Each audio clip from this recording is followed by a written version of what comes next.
Every time we were together, it happened. There was no night that went by that I was with him that he didn't sexually abuse me. Just had a wonderful relationship. I learned so much from him as an artist and as a kind human being. He's a good guy. He's a good guy? Yeah. Show me where he touched you.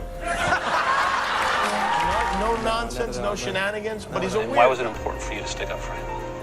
Because he's always been a friend to me. That's what you do for friends, you tell the truth. Every time we were together, it happened.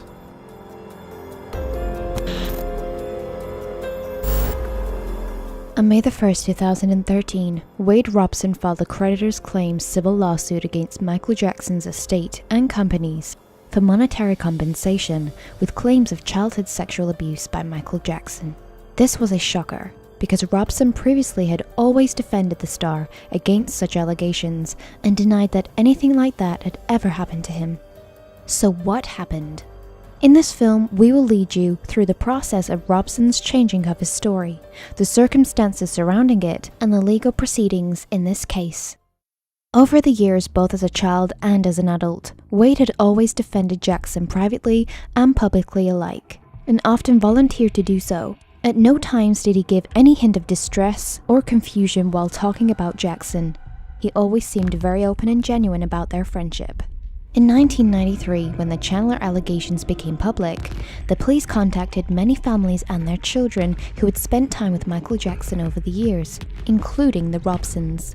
Wade Robson, who at the time was 10 to 11 years old, and his mother or any of their family members never said anything incriminating about Jackson during that investigation. In fact, they defended him in a police interview and in a grand jury testimony. Yeah, there's been different times where it'll just be me and Michael. Then there'll be other times where he has other friends over too. This is what Brett said, it's just a slumber party. We just have a lot of fun. And I've slept in the same bed as Michael. It's just you watch cartoons, you fall asleep. It's just a friendship. And I know he would never do anything to hurt my brother. He's the nicest guy you've ever met. I've been there when these kids have been in Michael's room. I've been there with them. It's just party time. They watch videos, they eat junk food, they play video games. They play so hard, they fall asleep. They're exhausted, they fall asleep. Yeah, There's nothing more to it than that. From your standpoint, does it seem unusual for a 34-year-old man to have kids sleeping over? Not when you know Michael's background. Under normal circumstances, possibly yes. But Michael, everybody knows he didn't have a childhood. In 2005, during the Gavin Arvizo criminal trial, this time as an adult man, Robson continued to defend Jackson. He testified at the trial and denied ever having been sexually abused by Jackson. Robson continued to defend Jackson privately and publicly alike. Are you still friendly with Michael? Yeah, we still talk every couple months, catch up. You do, really? Yeah. Well, what's he like? What's he like? He's a good guy. He's a good guy? Yeah. Show me where he touched you. You never, nothing ever, Place he touched you, bro. nothing ever like that? No nonsense, no shenanigans? But he's a weird guy, you have to admit, right? You know what, at the end of the day, it's like, everybody's got something weird about him. Would look me in the eye, time and time again, and tell me that nothing ever happened. He should have had an Oscar. He was very convincing. That was up until May the 8th, 2012, when he changed his story. So what happened? Why and how did Robson change his story after all those years of defending Jackson? His claim is that it was not until 2012 that he realized that Jackson had allegedly sexually abused him as a child. He does not claim repressed memories. He claims that he has always remembered what he now claims happened to him. Only he did not know until 2012 that it was sexual abuse and that it was wrong. This is a weird claim, considering that during the 2005 trial, Wade was already an adult man, and it was discussed everywhere how wrong such alleged acts would be and how there would be nothing consensual about sexual relations between a child and an adult. Another thing to consider is that when the Arvizo allegations became public, just a couple of days later, Robson was asked about them in an interview, and he said, "I never had that experience, and I hope that it never happened to anybody else." That sounds like a man who fully understood that a sexual relationship between a man and a child would be wrong. And please consider that, Among other things, Wade claims things like anal rape. He also offered other various contradictory claims about why he didn't tell his alleged truth until 2012.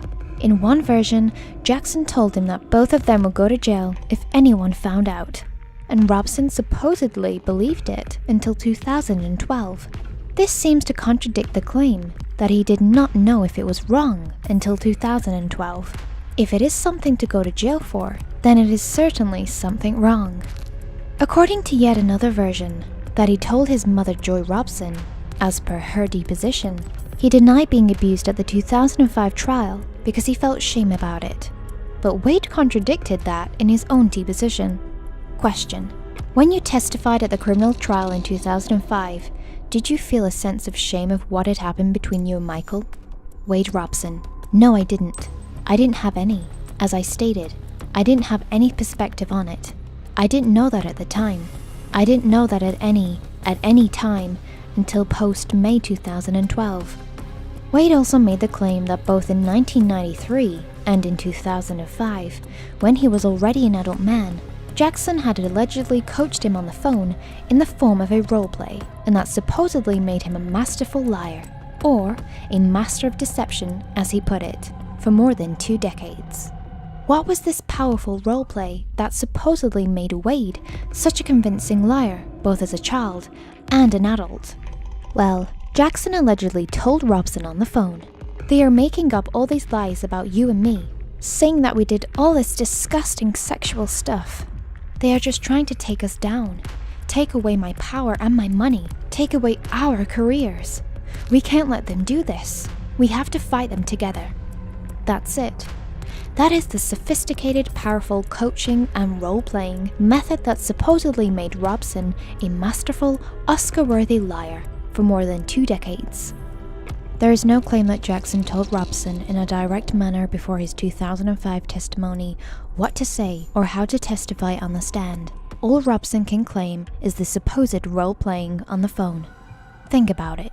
If Jackson had really molested Wade, it would have been incredible risk-taking on his part, both in 1993 and 2005. To put this guy on the stand in 2005 as his first witness, and to rely on such lame supposed role plays, and hope not only that Wade would understand what Jackson wanted with those cryptic comments on the phone, but also that he would surely go along with it, and would know exactly what to say. Wade Robson was my first witness in Michael Jackson's criminal trial. I started with one of my strongest witnesses for Michael Jackson, Wade Robson. He was adamant that he had never been touched, never been molested, never been abused, directly or indirectly. I called his mother and sister as witnesses to corroborate what he said, because they traveled on these tours too. And to have him suddenly reverse course so radically, years after Michael Jackson has passed away and can't speak up for himself, is outrageous. So I don't think he has a case. I think this is a money grab, like so much of Michael Jackson's unfortunate life. Everybody seemed to have their hand out in one way or another. And I just think it's ridiculous. Safe Chuck I put in the same category. He didn't testify in the criminal trial, but he signed declarations. As I recall, he signed declarations, made statements that he had never been touched. He explains his consistent, convincing denial of sexual abuse by describing himself as a master of deception. But was Wade Robson a master of deception all those years while he denied sexual abuse? Or is he a master of deception now, when he changed his story and filed a lawsuit amidst monetary demands? Once someone is a self-admitted master of deception, how do you decide when he's deceiving you? Because let's not forget, one is under oath and under a penalty of perjury while testifying at a criminal trial, and also while making a declaration or testifying at a deposition in a civil case. That means there is no way around it. Wade Robson is a proven liar who has no qualms about lying under oath and under a penalty of perjury. He either lied in 2005, or he's lying now that he has changed his story and filed a lawsuit with monetary demands. On June the 25th, 2009, Michael Jackson passed away. Wade and his family mourned him, and they went to his public memorial. After Jackson's death, Wade had nothing but praise for Jackson, just like during his lifetime. In an exclusive book, the official Michael Jackson opus, that was published in 2009, Wade made an entry in which he wrote, among others, "Michael Jackson changed the world, and, more personally, my life forever. He is the reason I dance, the reason I make music, and one of the main reasons I believe in the pure goodness of humankind." He also participated in a tribute by Janet Jackson to her brother at the 2009 MTV Video Music Awards. These are Michael's gloves from the Bad music video. Michael gave them to me when I was, 7 or 8. He's going to be with us spiritually, but I wanted to feel something physical from him. So I'm probably going to rock one of these tonight too while we perform on stage and just feel that much closer to him. These are time, y'all. Who's singing? Are you walking? Are you walking?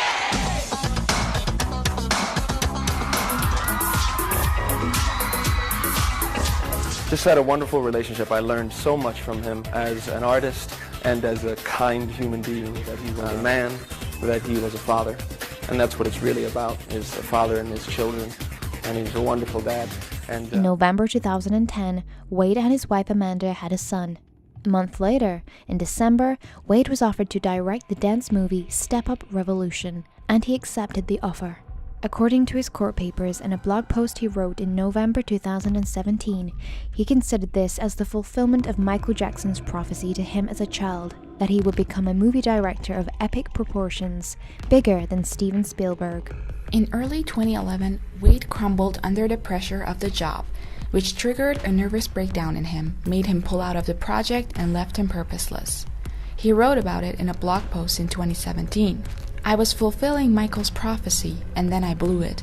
Therefore, my entire life, I believed, had been in vain." On May 16, 2011, after his nervous breakdown due to the failed prophecy of him becoming a film director of epic proportions, Wade went into therapy. He did not make any allegations of childhood sexual abuse to his therapist or anyone at all. On May 21st, 2011, so only 5 days after he started therapy, Wade wrote an email to the director of the Cirque du Soleil show begging him to let him direct and or choreograph Cirque's Michael Jackson-themed Las Vegas show called One. "I always wanted to do this MJ show badly," Wade wrote in the email. Cirque du Soleil told Wade that he needed to be validated by Michael Jackson's state, so Wade met with John Branca, the executor of the Michael Jackson state. During John Branca's deposition in 2017, Wade's lawyers suggested that Wade was eventually hired to do the Cirque show. However, according to Branca, they decided that Jamie King was better qualified for the job and they picked him, rather than Wade. Branca speculated at one point in his deposition that it would be possible that as a director of the show, Jamie King might have hired Wade in some lower positions, such as a dancer, but he insisted that he was definitely not hired in a leading creative role, such as a director or a lead choreographer, that would be validated by the state. Despite of that, in the July 2011 interview, Wade talked about it as if he had the main role in doing the Cirque show. This was only a couple of months before he made his U-turn and first started making allegations against the star. But I'm starting on Cirque du Soleil Michael Jackson show, which is exciting and terrifying all at the same time because it's such a huge responsibility. But that was why I took it on. Michael was such a huge part of my career and life.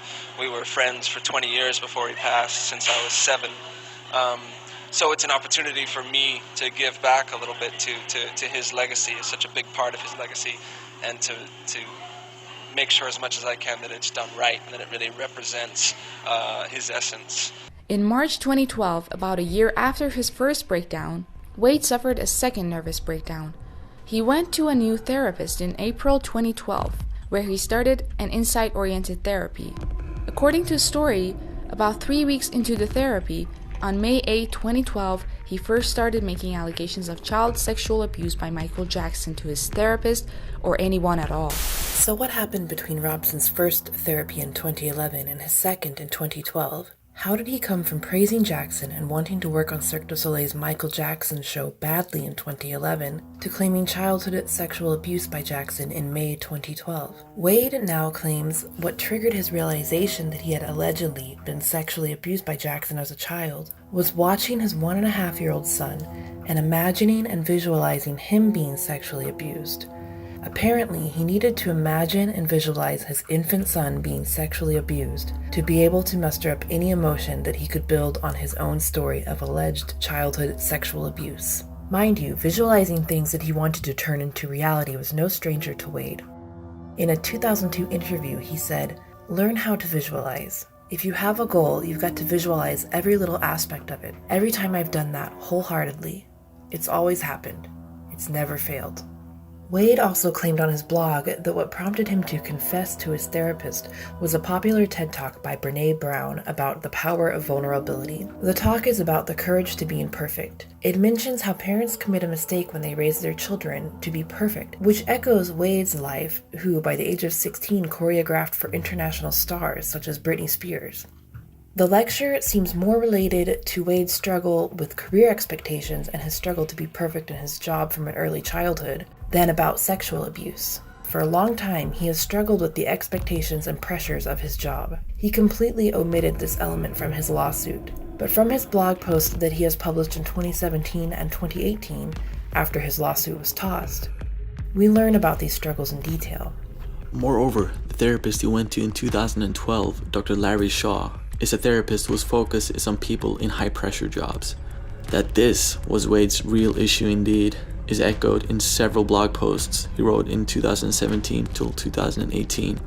In another blog post in April 2018, he reveals that he lost his fun in dancing and music when his career got to a level where high pressure to achieve and succeed started accompanying those activities. In yet another blog post in January of 2018, he reveals that it was the pressure to achieve and succeed that led to his nervous breakdowns. This is completely at odds with what he claims in his lawsuit as a reason for his breakdowns. He never mentioned these pressures and career struggles as the reason. Instead, he claims the reason for his breakdowns was his realization of alleged sexual abuse by Jackson, and that show business was now associated with the sexual abuse for him because of that. Otherwise, he claims that his complaint, his career would have continued in an upward trajectory. As you have seen, this is quite simply not true based on his own blog, where he admits that he had long struggled with unfulfillment in his work and the pressures and expectations of his job, and that those pressures and expectations were the reason for his breakdowns. Moreover, his career crumbled way before he realized that he had allegedly been sexually abused. This means the whole premise of his lawsuit about his breakdowns being a result of sexual abuse is nothing but a lie, and it was a very convenient lie too.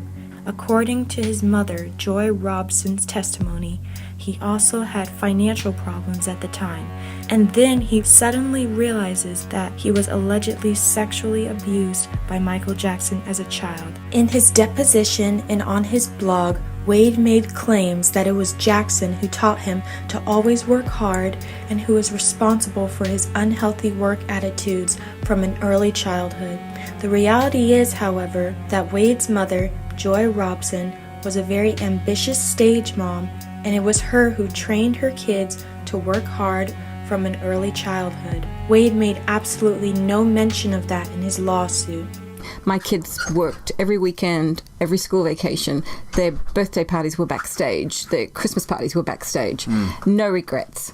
Despite of clear evidence that it was Wade's mother who made her children work so hard, in Wade's new version of his life, it is Jackson who is made out to be the scapegoat for his unhealthy work attitudes. Jackson actually begged Wade's mother to let Wade have his childhood. Joy Robson herself testified to that in her 2016 deposition.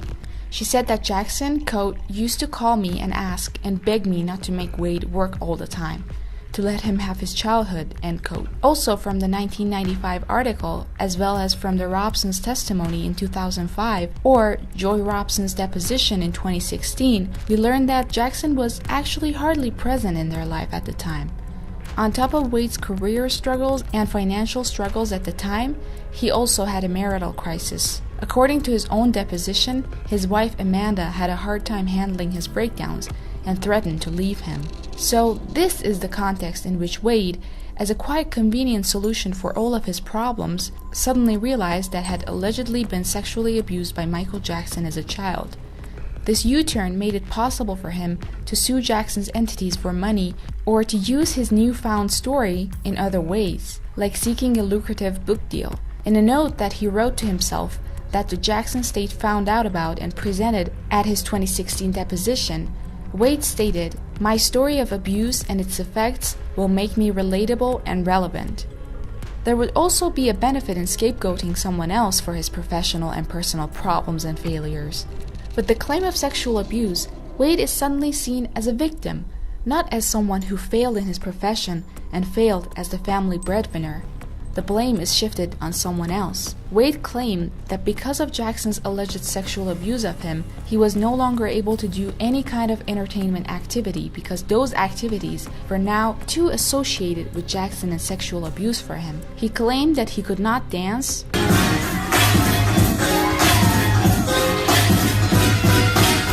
make music, make or even watch films anymore because of those activities' association with Jackson.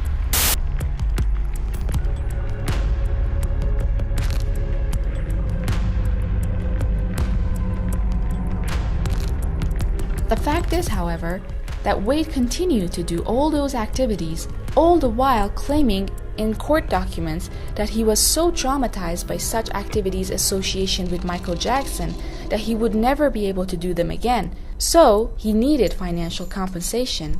In September 2017, then, while his lawsuit was heading towards dismissal, he declared himself, quote-unquote, healed from the bad associations regarding entertainment activities and announced his return to the dance, choreography, and entertainment scene. So the alleged bad association and his inability to work were suddenly all gone when his lawsuit was close to dismissal. Wade filed a civil lawsuit against two of Jackson's companies, MJJ Productions and MJJ Ventures, also for monetary compensation. In the lawsuit, to get the monetary compensation he desired, Wade portrayed these companies as, start quote, the most sophisticated public child sexual abuse procurement and facilitation organization the world has known, end quote, that knowingly and deliberately facilitated his alleged sexual abuse. However, his own mother's deposition in 2016 inadvertently exposed Wade's allegations as lies. The Robsons, who were originally from Brisbane, Australia, first met Jackson in 1987 when he was on tour in Australia, and Wade, who was 5 years old then, won a dance competition at a Target store where the prize was to meet Michael Jackson. Wade alleged in his lawsuit, start quote, that the meet and greets were purposely orchestrated by MJJ Productions and MJJ Ventures as a sexual grooming mechanism to acquire minor sexual abuse victims for Michael Jackson, disguised as charitable events for minors, end quote. First of all, the meet and greet was not organized by either of Jackson's companies, but by Target, Pepsi, and CBS. Wade knows that too, since in his 2005 testimony, he himself made mention of Target organizing it. If it were up to Michael, their encounter would have ended there. It was Joy Robson who made further efforts to contact him. She, with her son, had delivered a thank you note to Jackson's hotel room a couple of days later, and as a result, they had another meeting with him for about an hour and a half. Again, this would have been the end of their encounters if it were up to Michael. Over the next few years, Joy Robson sent Jackson letters and videos about Wade's progress as a dancer, but they never heard back from the star. The next time they met or even talked to Jackson again was more than 2 years later in 1990, when, once again, it was the Robsons who sought contact with the star, not the other way around. How does this make the meet and greets, quote, a sexual grooming mechanism to acquire minor sexual abuse victims for Michael Jackson, as Wade alleges? According to Joy Robson's own story, it was Joy who initiated the contact with MJJ Productions, and her ultimate goal was, of course, to contact Michael Jackson. The reality is that after the Robsons moved to the USA, Jackson did not even spend much time with them, including Wade. In actuality, in her deposition, Joy Robson revealed that she had to be the one to pursue Jackson about calling Wade, putting him in projects such as his Jam music video in 1992, and that Wade felt pushed aside a little bit because Jackson would rather spend time with other kids. Joy testified that one time she cut ties with Jackson for 6 months and that was for Jackson not calling Wade from the Dangerous Tour. Wade also wanted to go on tour with Jackson, but the star would not take him. Here we have to mention two other supposed witnesses for Wade, whose stories he previously has denied. These people are ex-employees of Jackson, who came out with claims of inappropriate behavior by the singer during the 1993 Chandler allegations and the accompanying tabloid media frenzy. They have been paid money by the tabloid media for their stories. One is Mark Quindoy, who worked for Jackson with his wife between 1989 and 1990. In the wake of the Chandler allegations in 1993, they sold stories to the tabloid media, claiming that they quit because they were so disturbed by what they had allegedly witnessed Jackson do with children, including Wade. The thing is that the Quindoys gave media interviews about Jackson before the 1993 Chandler allegations as well. Before the 1993 allegations, the Quindoys talked about Jackson as a kind, shy man who was good with children. Their stories only changed when, in 1993, the tabloid media offered money for molestation stories about Jackson. Various journalists revealed that the Quindoys shopped their newfound stories for $250,000 to $900,000. The Quindoys also tried to shop around a book deal. Even tabloid journalists noted about the Quindoys that they found them to be completely untrustworthy. The other main witness of Wade is a maid called Blanca Franquia, who worked for Jackson between 1986 and 1991. In 1993, in the wake of the Chandler case, she alleged that on one occasion she witnessed Jackson showering with a child, Wade Robson. Franquia was paid $20,000 by the tabloid TV show Hard Copy for her story, an amount that was more than her annual salary at the time. In her deposition in January 1994, Blanca Franquia admitted that she never saw or heard Wade Robson in the shower with Michael Jackson. She admitted that she only ever saw Jackson in the shower, and she never saw a second figure with him. She also admitted that she never heard anyone else in the shower other than Jackson himself. Remember that in 2005, she testified that she saw them together in the shower, which makes her a liar under oath. So, these are Wade's main witnesses. Wade also claimed that he filed his lawsuit to help Jackson's supposed other victims, but his treatment of those other alleged victims was certainly inconsistent with that. In his deposition, Wade admitted that he never attempted to reach out to Gavin Arvizo, the boy at the center of the 2005 trial. So despite of his claim that he filed his lawsuit not for money but as some sort of advocacy for Jackson's other victims, he never bothered to reach out and apologize to the boy whose justice Wade obscured, if we believe the current version of his story that he had falsely testified at that trial. He also aggressively pursued Jonathan Spence, a man who befriended Jackson in the 1980s as a child. Spence never accused Jackson of any wrongdoing, and he still says that Jackson never did anything wrong to him. He also approached Brett Barnes, another man who befriended Jackson as a child and always maintained that Jackson never molested him. When Robson's allegations became public in May 2013, Barnes tweeted, "I wish people would realize, in your last moments on this earth, all the money in the world will be of no comfort. My clear conscience will." We shot for a year, and I was 10, 11 in that time frame, and then I also continued to be friends with him for about a decade. He just had this unconditional love. He was so pure. A lot of the general public just didn't treat him well. You know, just treated everybody with such dignity and respect and just loved everything and everybody. Well, he was the big brother I never had, quite honestly. He was everything to me as a kid. He taught me so many things. He's taught me about loving animals, vegetarianism, animal rights, environmental issues, caring about your fans. He was almost a metaphorical hero, and he was also a literal hero. Metaphorically, he was almost like a father that I never had.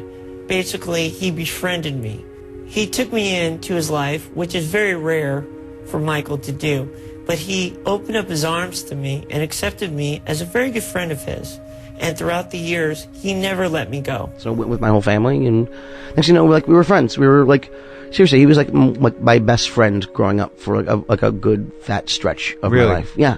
Like it was legitimate friendship. Yeah. I sat there and I gave them the names. They're on record. They have all of this information, but they were scanning Michael Jackson. All they cared about was trying to find something on Michael Jackson. Who you said, by the way, did not abuse you. Who Michael was innocent, and that was what the interview was about with the police in 1993. I told them he is not that guy, and they said, well, maybe you just don't understand your friend. And I said, no, I know the difference between pedophiles and somebody who's not a pedophile because I've been molested. Here's the names. Go investigate. Later on, of course, after he died, a few of those people came forward and said, you know, it never happened. We didn't do anything. We was pressured by parents, by this or that, and when they needed money real bad, and they figured that was the way to get at them. But it's a little late, you know what I mean? Thanks a lot, you know what I mean? You put him through hell, and, you know, he's always been nothing but a great friend, not just to me, to my whole family. We grew up with him, literally, since he was 3 and I was 5. He really just was so humble, and then never really played off on the fact that he was, you know, this Michael Jackson. You know, he was just Michael. He was just our friend. Robin, in all of these pages, hundreds of pages, many, many hours of investigation, going to the Philippines, going to Chicago, going all over the country, there's not one scrap of evidence that Michael Jackson ever harmed a child, did anything wrong, committed any crime. It's almost a vindication when you look at this. The FBI looked at all of these matters and said, there's nothing here. And I think that's the most startling thing which I've seen.